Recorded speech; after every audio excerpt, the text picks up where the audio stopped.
donc tout de suite Carlos Barros, l'historiographie et l'histoire immédiate, l'expérience latine de l'histoire en débat 1993-2006.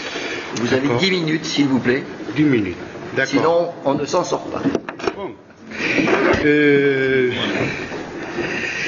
Nous sommes arrivés à l'histoire immédiate d'une autre façon, à travers de la historiographie immédiate, que c'est notre spécialité, la spécialité de l'histoire en débat. L'histoire en débat, c'est un mouvement historiographique en réseau. Il y en a 1993, 3 colloques internationaux à Saint-Jacques-de-Compostelle, 500 rapporteurs, 3000 assistants, 12 volumes publiés sur la méthode, sur la historiographie, la théorie de l'histoire actuelle.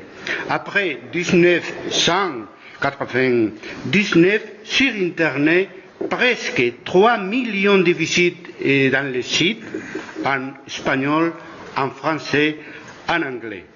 2 listes de discussion, une liste générale sur la méthode, sur la théorie, sur la historiographie, 2500 adhérents, et une liste de discussion sur l'histoire immédiate, 800 adhérents, 50 pays représentés. Année 2001, manifeste académique, 18 propositions pour la reconstruction du paradigme historiographique. 400 historiens adhérés, 37 pays représentés. Une petite histoire autonome de l'histoire immédiate de l'histoire en débat. Janvier 2000. Un historien équatorien nous envoie un message sur le mouvement indien qui fait tomber le président Marwaz. Quelle ligne de débat faire? Qu'est-ce que c'est ça? Sans penser, je dis à mes collègues, nous allons appeler ce type de débat histoire immédiate. Selon le dictionnaire, en français, même en espagnol aussi, c'est quelque chose direct, sans intermédiaire, qui se fait tout de suite. Avril 2002, colloque de l'histoire de l'association d'histoire actuelle, qui préside Julio Pérez Serrano, qui fait cette communication avec moi à Cadix, Espagne. Mon communication, est possible une historia inmediata? C'est possible une histoire immédiate? Nous parlons à ce moment-là d'une nouvelle approche de la recherche historique. Juillet 2004, 3e colloque international Histoire en débat. L'histoire immédiate est une partie très importante. Participe Nicolas Prognon, adhéré au GRI, Christian Thibon, qui est ici, et après, nous connaissons Agui Pervillet.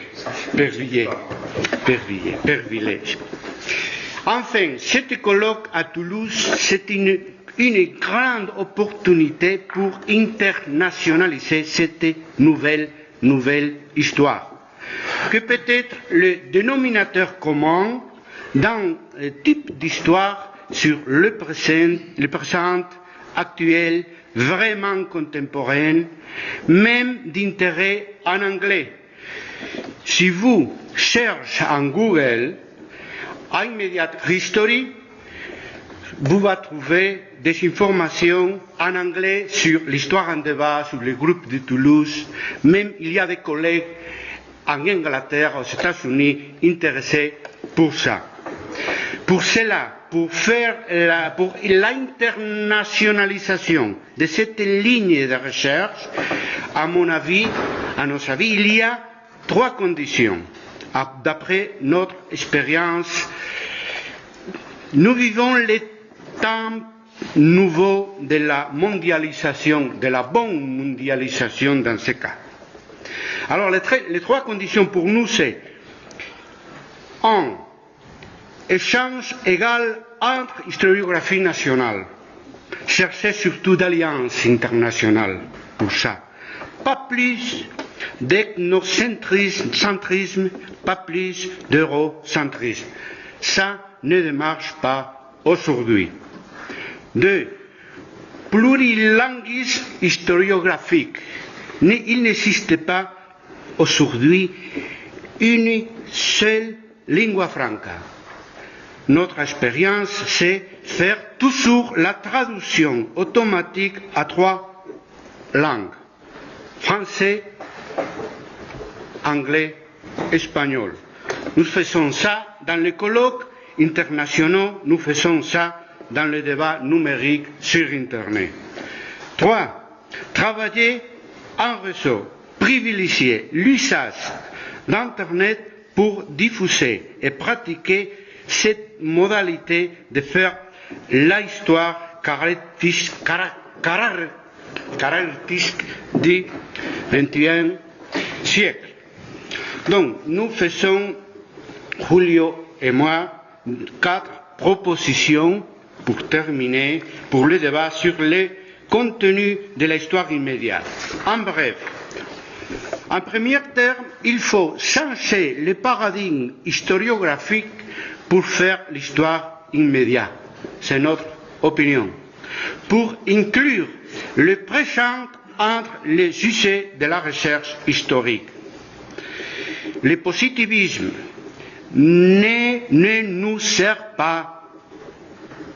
Le mythe scientifique qui assure qu'il faut 50 ans pour être impartial ne nous sert pas. Même les annales qui disaient justement comprendre le passé pour le présent, comprendre le présent pour le passé, à l'envers, mais jamais ne pas étudier le présent pour lui-même. Par exemple, l'étrange défaite, les témoignages de Marbloch sur la Deuxième Guerre. On dit habituellement que ce n'est pas un ouvrage d'histoire. Ce n'est pas vrai. Parce que Bloch lui-même a écrit que lui, l'historien de campagne, applique sur les événements tragiques vécus les mêmes habitudes de critique, d'observation et, j'espère, d'honnêteté. Page 22, édition Franck Thureur. En deuxième lieu, il faut différencier clairement l'histoire contemporaine après la Révolution française de l'histoire immédiate après la chute du mur de Berlin. Il y a un débat en histoire, qui s'appelle « Sommes-nous encore dans l'histoire contemporaine ?» Non. À mon avis, nous sommes dans autre temps, que nous appelons l'histoire immédiate pour le moment. Dans le futur, l'historien futur, on verra. Tous les historiens sont assez préparés pour étudier historiquement le présent. De même, Bloch, de même que les médiévistes, moi-même. Nous sommes contre la prétention d'un petit nombre de collègues d'histoire contemporaine, du moins en Espagne, de monopoliser de façon corporative l'histoire du monde actuel. En troisième lieu, c'est inévitable, même nécessaire, que l'histoire immédiate soit une histoire engagée, mais plurielle, professionnelle, honnête, comme écrivait Bloch en 1940, compétitif, concurrentiel par rapport à d'autres disciplines, avec des valeurs. Raymond Granet, il a parlé sur ça. Par exemple, c'est mon exemple, n'est pas justifier la colonisation, en tout cas ouvrir un débat. Une histoire immédiate sans jalousie. Il faut partager l'histoire immédiate avec d'autres sujets historiques, sociaux, politiques. Aujourd'hui, tout le monde veut écrire l'histoire. C'est bon. Oui, c'est bon pour l'histoire professionnelle, pour le futur de l'histoire comme discipline académique. Nous devons participer dans le débat social et politique sur l'histoire, bien sûr, mais sans exercer privilèges exclusifs sur l'histoire. Il faut éviter combattre certaines histoires officielles de certaines institutions politiques réclamant une histoire officielle d'historien. Nous ne sommes pas d'accord parce que ce type d'histoire, monopole des historiens, c'est le retour à Ranké, à Seignobos, à Langlois, pas Bloch, pas Febvre, pas Brodel. Et nous ne sommes pas d'accord. Nous ne pouvons pas faire table rase de la critique que Marc Bloch, Lucien Febvre ont fait contre la vieille histoire historique, à mon avis. Il faut éviter enfin la fracture à l'égard de l'histoire et la mémoire entre l'académie et la société civile, même entre l'académie et la politique. S'il y a des différences entre historiens, s'il y a des différences entre historiens et groupes sociaux et politiques sur la mémoire, sur l'histoire, nous devons stimuler l'histoire en débat. Le débat, la pluralité, l'engagement, c'est bon, chers collègues, même à l'intérieur de l'académie. La démocratie a relation avec l'académie. Quoi qu'il y ait, et c'est fini, chère présidente, sans la mémoire sociale et multiculturelle, ce n'est pas possible de faire une vraie histoire immédiate aujourd'hui.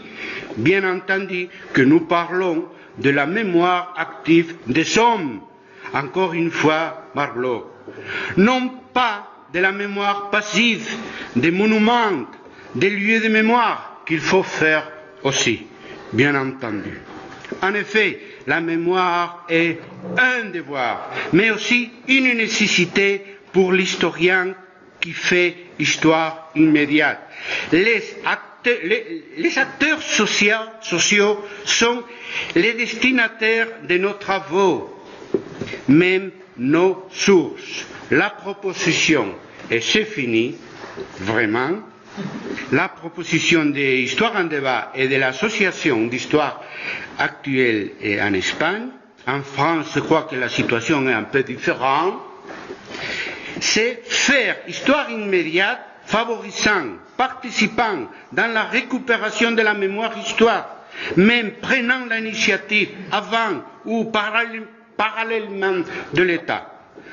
Un exemple international, la fondamentale collaboration de Paul Preston avec l'Assemblée parlementaire du Conseil d'Europe qui vient de condamner le franquisme et vient de demander la réhabilitation des victimes, c'est la première fois, c'était une avance de la loi mémorielle qui est en train de préparer le gouvernement de José Luis Rodríguez Zapatero, qui n'y va empêcher ni pénaliser le débat sur la guerre civile, évidemment.